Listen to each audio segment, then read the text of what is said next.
Hi, I'm Dr. Ashish Chaubey. I'm a practicing orthopedic surgeon. What inspired you, sir, to pursue a career in the medicine? See, I am a third generation medico myself. So, my grandfather was a doctor, my father was a doctor, and then me and my brother. So, we are third generations into this field. And so, there was nothing else to look upon to, and we had good inspirations at home. So, my father and my grandfather, they both inspired me to be a doctor. Okay, and sir, can you please share your education background? Where you come? See, yes, I am a 1990 batch student from first year of Savangi Meghe Medical College. So it's been almost 25 years I've been into practice. Then I did my DOT and DNB from Bombay, and since then, 2001, I am practicing in Nagpur at Eastern Hospital.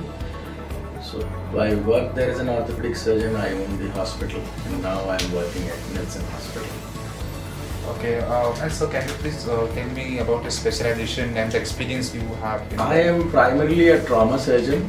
For last 25 years, I have been doing all the trauma cases in orthopedics, and I do have exposure of joint replacements. I am into hip joints, and we have a big team of other orthopedic surgeons which involve into replacements and other stuff. Okay, and any notable achievement you have done in those experience that you have done up till now? I would have done more than 10,000 surgeries in last so many years. So, see, trauma is usually involves a lot of road accidents and multiple polytraumas, multiple cases at the same time. You will have a series of 20, 30, 5, 10 patients together in a bus accident you may come in. And you'll have to just go with the SOPs involving wherein you're supposed to decide which is the most critical patient and you have to give priority to them, and then decide which is the lesser critical, and then accordingly. This is how it goes always in trauma. Okay. So that is how things go. Actually, you have so much of experience, and do you have maintained kind of your mantra, your philosophy? Can you share? Yes, I personally believe into excelling yourself and trying to deliver the best. See, anyone for that matter, a normal human being, or whether it's a doctor like an orthopedic surgeon like me, you learn every day, you improvise every day, and you have to thrive for excellence. So thriving for excellence is my mantra, and you upgrade yourself every day. If you don't do it, you become irrelevant in the society. It's not good. And thousands of patients you have treated. There were some patients who get panicked, and there are some critical cases. However, you ensure to calm them, their family. It's okay to have certain. See, counseling is a major part of any doctor's services. So priority is to see what exactly is the seriousness of the problem to the patient, and then once you yourself are sure about it, you tend to counsel the patient as well as the relatives, right? That's how it goes. Okay, great. There's one question I'm willing to ask you about the telemedicines and the other modern solutions for the patient convenience. Can you just give a little overview? Yes. See, modern solutions, telemedicine is good, but for providing services to the rural patients. But I personally feel in orthopedics, maybe a follow-up treatment in orthopedics in telemedicine is good. But when a patient needs to be primarily examined, physically assessed, and when you are done with your assessment and when you come to your conclusion once, probably in follow-ups you can definitely in orthopedics you can provide long-term treatment through telemedicine. But I personally feel there's not much role of telemedicine in primary trauma cases. Maybe if it's in rural setup, you can guide a surgeon sitting there or guide a doctor sitting there to help the patient for primary splinting, primary management till the patient is being shifted to the hospital, or maybe a management of shock or primary stabilization of fracture till the patient reaches a proper hospital where he needs a further care. So telemedicine has got some role, but yes, it is limited to maybe very few things in orthopedics. Advice you want to give to your patients, your people who are in the suffering for this? See, like any other field, we do have regular advices, but I personally feel as an orthopedic surgeon, for the joint and muscle cares and the bones care, you must be really living a healthy, active life. So by active life, I mean at least 45 to 50 minutes of exercises every day, at least 5 days a week. A healthy lifestyle also includes a good diet which involves lots of proteins and fibers and calcium as well, like sources of calcium like milk and milk products for those who you don't have a problem with milk. So a good healthy active lifestyle is mandatory to have a good bone and joint health. That is it. Yeah, there is one personal question. You have so much experience. How are you so fit in this, even this at this age? What inspired you so to be so? See, maintaining a good health is a constant race, and it's a race against time. You have to keep fit, so you have to eat a balanced diet, and you have to be sincerely dedicating yourself to good exercise. I feel it's like a weight scale. On one side you have a good health, good diet, and a good exercise. Once you are able to bring a balance of these two things, you naturally remain healthy forever.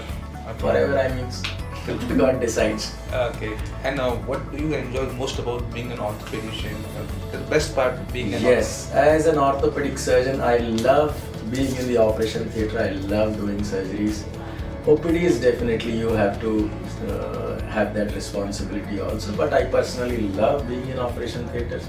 I love doing challenging cases, and anyways, orthopedics is one branch where there are always something new in every patient.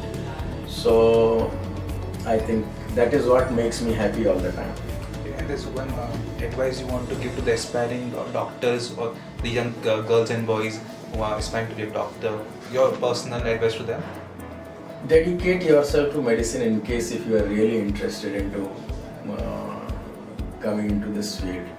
If you still have doubts regarding whether I'll be able to do it or not, or if you want to have a fun kind of life, medicine is not a field. Dedicate yourself, read properly, deliver properly. Your personal life may not be that good, but you have to create a balance. So if you are really wanting to come to this field, you have to be sincere, you have to learn a lot. Once you have learned it, maybe you have to keep on learning every day, and then that is how you deliver. Okay. You have this massive experience and treated so many people. There's one patient of care that's been close to your heart. Can you please share that incident to us? Okay, so I remember one patient from my early days. I was working in Bombay, one of the municipal hospitals. There was this young 16, 17-year-old boy who from Bombay had been to some other town to give an interview for some selections in defense forces. So while coming back, this poor fellow fell from the train, and the moment I saw him, the first question he raised was, will I be able to become normal? Will I be able to walk normally? Will I be able to qualify physically for those tests? I said, why? This is what I've been dreaming. My father has been in army when he died during one of the, he was one of the war casualties. So this boy always kept on insisting, he just please make me capable, because this is what I've been dreaming since childhood. Now with this fracture neck femur, how will I be able to qualify for the physical tests? So there was a dilemma of once treating a child who aspires to be an army man, and he's developed such a bad injury because of this accident. So that probably really made me think about how things can change life and the perspective of life. One small episode can change your world upside down. This is what one of the few cases I remember. That was in my early practice years and early training years. If there's some patient, how should we contact you? There's some contact detail. So I'm here in Nelson Hospital all the time from 11 a.m. to 5 p.m. But I personally feel I can be available for you for all the emergencies in case if you need me to be.